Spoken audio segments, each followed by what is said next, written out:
Path of Exile's 2 next big update is almost here. Patch 0.2 will introduce a brand new league, Dawn of the Hunt, launching on April 4th at 12 p.m. Pacific, 3 p.m. Eastern for both PC and consoles. While we don't have the full patch notes just yet, we know enough to say that this will be a massive update. Before the league drops, Grinding Gear Games will host a reveal livestream on March 27th at 12 p.m. Pacific on twitch.tv/pathofexile. We're expecting a deep dive into all the new content, followed by a Q&A session with Ziggy D to break down the details. Plus, Twitch drops will be enabled, offering a special reward just for tuning in.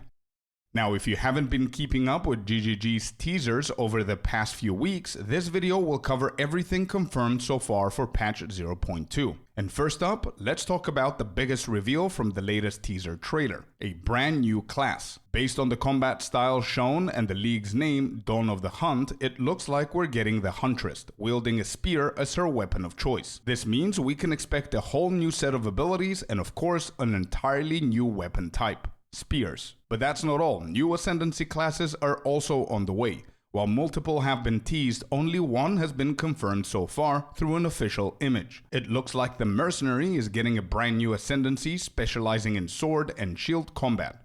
Since this would be the third ascendancy for the Mercenary, it strongly suggests that every other class, including the Huntress, will have 3 ascendancy options too.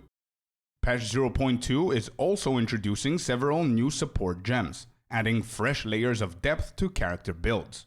While some details might change before launch, here's what we know so far. Batter Shout, which supports Warcry skills, causing them to trigger physical damage explosions on enemies with fully broken armor. However, it cannot break armor itself. The explosion radius is 2 meters and its damage scales with strength. Next support gem is Perfection. Landing a perfect timing with support skills grants Perfection, a powerful damage buff. But failing to execute perfect timing removes all the stacks. The Perfection buff lasts 6 seconds, stacking up to 3 times for a 15% more damage bonus. We've got the Range, which supports self-cast damage dealing skills, giving them an energy shield cost equal to your intelligence, while boosting non-ailment damage over time. Grants 7% more damage over time per 100 intelligence. Volcanic Eruption supports melee strike skills, causing them to trigger a volcanic eruption on hit against ignited enemies.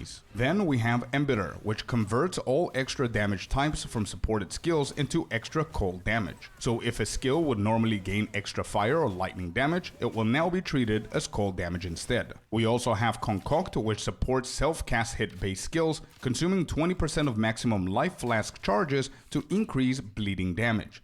Each 20% consumed grants 2% more bleeding magnitude. And finally, we have Commiserate. If you're inflicted by an ailment such as Shock, Freeze, Ignite, supported skills inflict stronger versions of the same ailment while also removing it from you. The ailment's effect is 30% stronger if you have it yourself when applying it.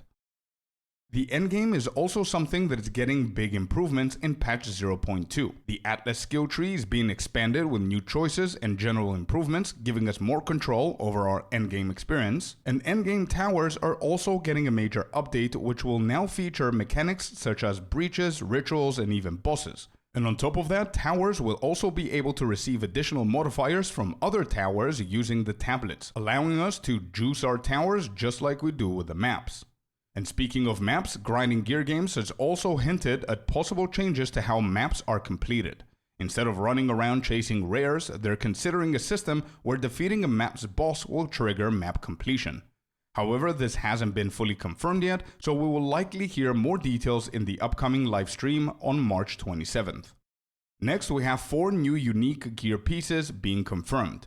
Prism Guardian, which is a shield that has armor, energy shield, and block chance on it, grants the Ray Shield ability and has dexterity, elemental resistances, and gives +1 to maximum spirit per 50 maximum life. We also have the Deepest Tower Spiritborn Crown, which is a helmet that has armor and energy shield, maximum life, chaos resistance, and all enemies in your presence count as being on low life. Third, we have the Bringer of Rain Decorated Helm, which has armor and evasion rating, accuracy rating, life regen per second, allows you to use 2-handed weapons, but cannot use a chest armor. And lastly, the Hammer of Faith Giant Maul, which is a 2-handed mace with physical damage, critical hit chance, reduced attack speed, elemental resistances, mana regeneration rate, and gives us a random shrine buff every 10 seconds. But last on the confirmed changes in the teasers are the 2 quality of life features, one that lets you lock your main hand, offhand, or both so you can use the same items between weapon sets 1 and 2. And a general improvement in visual and audio fidelity in Path of Exile 2. An example they showed was the new visual upgrade of essences. And that covers everything Grinding Gear Games has confirmed and teased for patch 0.2 and the Dawn of the Hunt League. Let me know in the comments what you think of these changes and what you're most excited about for the new league. Also, don't forget to tune in to the official livestream on March 27th to catch all the details and claim your Twitch drops. If you enjoyed this quick Path of Exile 2 update, be sure to like the video and subscribe. I'll be dropping a full breakdown video after the livestream of GGG, covering all the changes in one compact guide. Thank you very much for watching, and as always, I'm gonna see you guys on the next one. Peace.